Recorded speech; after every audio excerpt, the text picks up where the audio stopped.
스퀘어 포맷의 상징 하셀블라드 500cm 중형 필름 카메라입니다. 그동안 하셀블라드 사용법에 대해서 문의하시는 경우가 종종 계시더라고요. 필드 영상에서도 노출 설정하는 거라든지 초점 맞추는 방법에 대해서 설명드리고 있긴 하지만 전체적인 바디의 구조와 작동 원리 그리고 사용 방법을 이번에 정리해두면 좋을 것 같아서 소개해드리고자 합니다. 영상이 좀 길 수가 있는데요. 말씀드릴 순서는 하셀블라드 소개, 그리고 바디와 렌즈의 구조, 필름 로딩하는 방법, 필드에서 사용하는 방법, 그리고 장노출 설정법, 마지막으로 트러블 슈팅 방법에 대해서 말씀드릴 거고요. 영상 하단에 챕터별로 목차를 만들어 두었으니까 원하시는 내용으로 바로 이동하셔도 좋겠습니다. 우선 하셀블라드 카메라 종류에 대해서 잠깐 짚고 넘어가 볼게요. 하셀블라드는 렌즈 셔터를 가지고 있는 V 시리즈, 그러니까 500 시리즈랑 포컬 플레인 셔터를 가지고 있는 200 시리즈, 다시 말해서 F 시리즈로 구분이 됩니다. 200 시리즈는 전자식 셔터를 가지고 있기 때문에 자동 노출을 사용할 수가 있어요. 그래서 재빠른 스냅에 유리한 측면이 있긴 합니다만은 전자적인 장치들로 인해서 내구성이 약한 단점이 있습니다. 그래서 풍경 사진이나 정적인 스냅을 주로 촬영하신다면은 이 기계식 500 시리즈로도 충분히 멋진 결과물들을 얻을 수 있습니다. 이 500 시리즈는 가장 초기에 출시된 500C부터 500cm, 503CX, 503CXI, 그리고 현행 버전인 503CW가 있습니다. 제가 가지고 있는 이 모델은 500cm 모델이고요. 하셀블라드는 시리얼 번호로 제조 연도를 확인할 수가 있습니다. 지금 보여드린 알파벳이 각각의 숫자와 대응을 할 텐데요. 여기서 VH는 하셀블라드사의 창립자인 빅터 하셀블라드의 B와 H입니다. 시리얼 넘버는 여기 보시는 바디 하단에 숫자와 두 자리 알파벳을 확인할 수가 있는데요. 제 카메라는 E와 P 알파벳이 있기 때문에 1993년도에 제작된 하셀블라드 500cm 클래식이란 걸 알 수가 있습니다.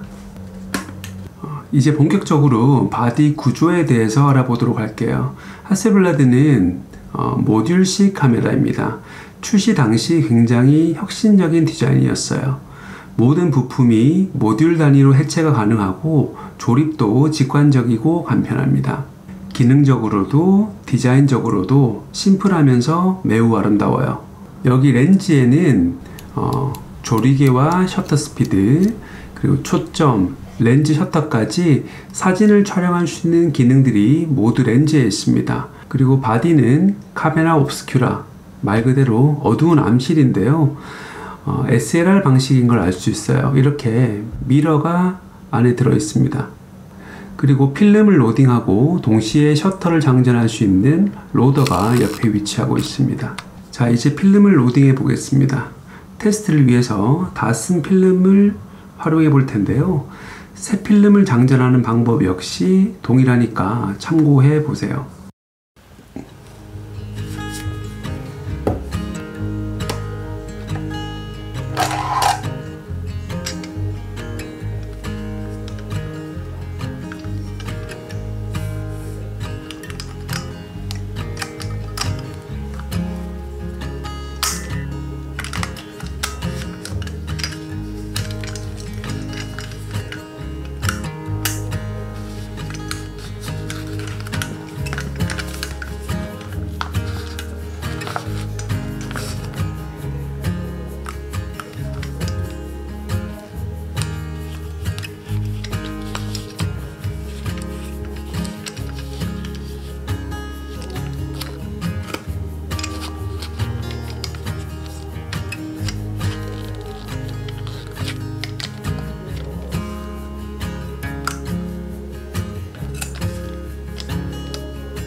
네 번째로 필드에서 촬영할 때 조작하는 방법입니다.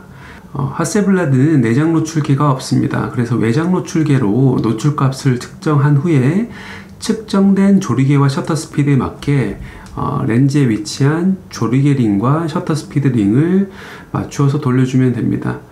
만약 가지고 계신 외장 노출계가 EV값 형태로도 측정이 가능하다면은 렌즈 쪽에 주황색 글씨로 되어 있는 값을 측정된 EV값에 맞추어 돌려줍니다. 지금은 10에 맞춰져 있고요. 그런데 여기 EV값으로 표시된 다이얼이 풍경사진에서는 편리한 점이 뭐냐면은 그 등가의 노출 기준으로 심도 혹은 셔터 스피드를 한 번에 조절할 수 있다는 점이에요. 노출값은 변하지 않는 상태에서 한 번의 다이얼 조정을 통해서 심도를 얕게 하거나 깊게 조절할 수가 있습니다. 여기 요 버튼을 누른 상태로 돌려주면은 보시는 것처럼 조리개 링과 셔터 스피드 링이 함께 움직이게 되는데요. 한번 써보시면은 진짜 편리하다는 걸 아실 수 있을 거예요. 노출값을 설정했으니까 이제 구도를 잡아야 되는데요. 여기 이 웨이스트 레벨 파인더를 쓰신다면은 상단의 버튼을 살짝 눌러서 파인더를 열어줍니다. 이렇게 웨이스트 레벨에서 전체적인 구도와 초점을 맞춰 주시고요. 핸드헬드로 촬영하신다면은 파인더 안에 있는 돋보기를 열어주시면 됩니다. 돋보기는 이렇게 파인더 안에 위치를 하고 있고요. 상단에 있는 이 버튼을 한 번 더 살짝 밀어주면은 이렇게 돋보기가 팝업이 됩니다.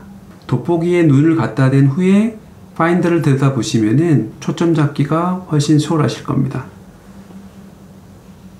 이런 자세가 또 한편으로는 흔들림을 감소시켜주는 효과도 있는 것 같아서 좋은 것 같습니다. 만약 핸드헬드가 아니라 삼각대에 올려두고 찍으신다면은 대체로 심도 깊은 사진을 촬영하실 경우가 많을 거예요.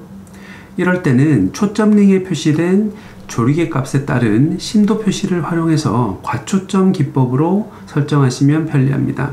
예를 들어 F22로 촬영한다면은 무한대 표시를 F22 값에 일치시켜 주세요. 그러면 자연스럽게 초점이 맞는 가장 가까운 거리는 2.7m가 됩니다. 자, 이제 노출 설정과 구도 그리고 초점까지 맞춰줬으면 마지막으로 셔터를 눌러서 촬영하는 일만 남았네요. 여러분 500cm은 바디 안에 미러가 장치되어 있는 싱글 렌즈 리플렉스, 그러니까 SLR 방식의 카메라라고 말씀드렸는데요. 그래서 여느 35mm SLR 카메라처럼 하셀블라드에도 촬영 시 미러 충격을 감소시켜 줄 수 있는 미러 락업 기능이 있습니다. 바디 우측에 붙어 있는 이 버튼으로 미러를 젖혀 올린 다음에 촬영할 수가 있어요. 참고로 이 미러 락업 버튼이 종종 뻑뻑한 경우가 있습니다. 그래서 작동을 안 하다 보니까 고장난 것으로 착각할 수가 있는데요. 약간 조금 세게 누른다는 느낌으로 꾹 눌러주시면은 작동을 하실 거예요. 그리고 당연한 얘기겠지만 미러를 올려버리면은 뷰파인더를 통해서 구도 확인이 불가능합니다. 자, 그럼 이제 설정도 끝났으니까 셔터를 누릅니다. 여러분 셔터가 눌리시나요? 이렇게 다크 슬라이드가 끼워져 있으면 셔터 버튼이 작동하지 않습니다. 안전핀 같은 역할을 하는 것인데요.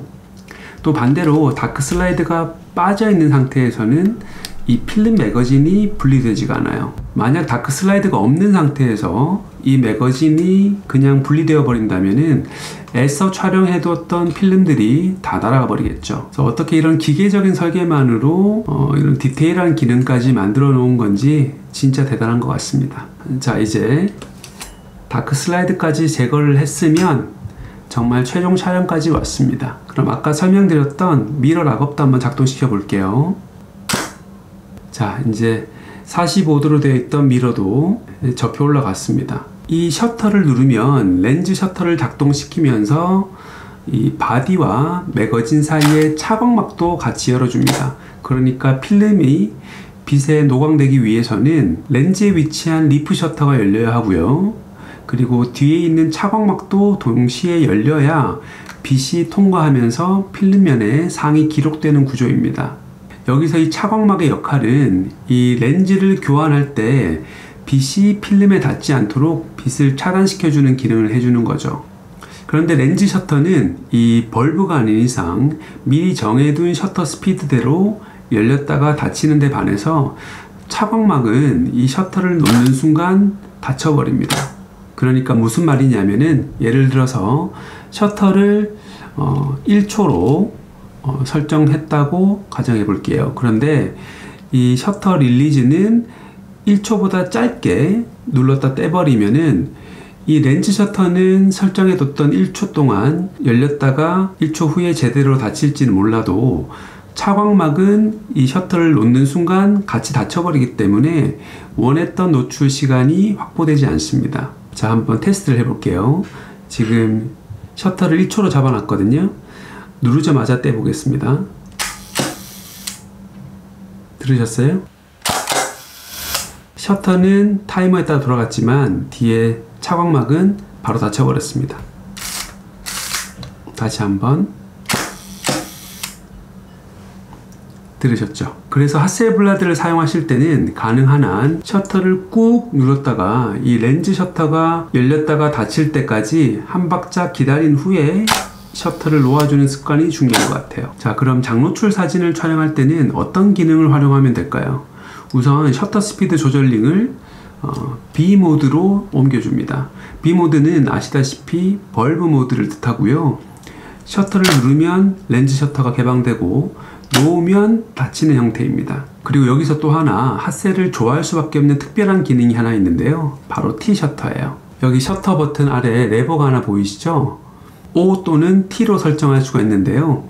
O는 일반적인 촬영을 할 때 사용하면 되고, T로 설정하면 별도의 케이블 릴리즈가 없어도 장노출을 촬영할 수가 있습니다. 벌브 모드는 말씀드린 것처럼 누르고 있는 동안 셔터가 열리기 때문에 놓는 순간 바로 닫혀버립니다. 그래서 장노출을 할 때는 이런 케이블 릴리즈 같은 별도의 액세서리가 필요해요. T 셔터로 레버를 설정한 후에 셔터를 누르면 눌린 상태 그대로 고정을 시켜줍니다.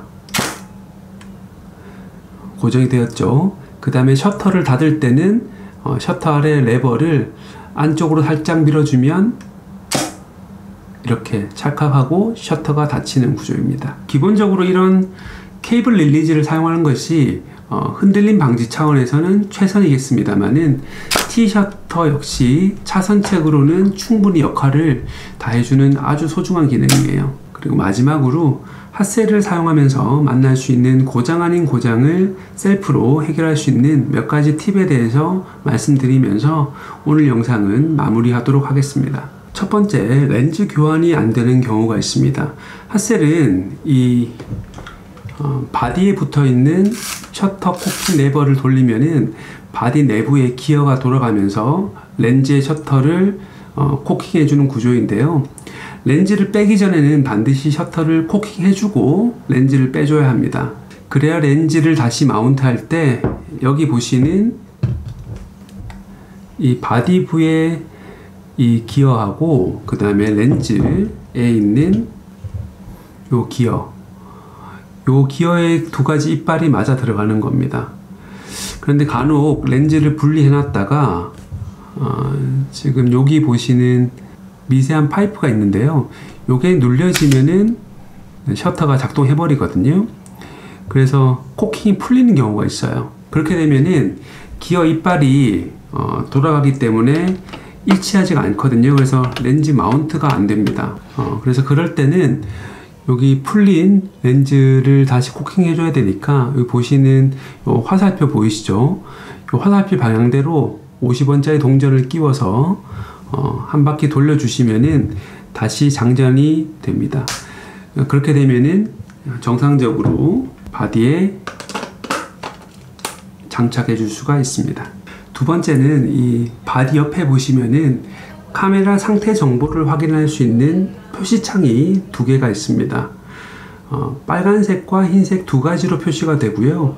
붉은색은 네거티브, 흰색은 파지티브를 뜻합니다. 바디 쪽의 상태 표시창은 셔터가 장전되어야 흰색이고, 필름백 쪽은 필름이 이송된 경우에 흰색으로 표시되는데요. 일반적인 경우에는 바디와 필름백 표시창이 모두 흰색이거나 모두 빨간색이어야 합니다.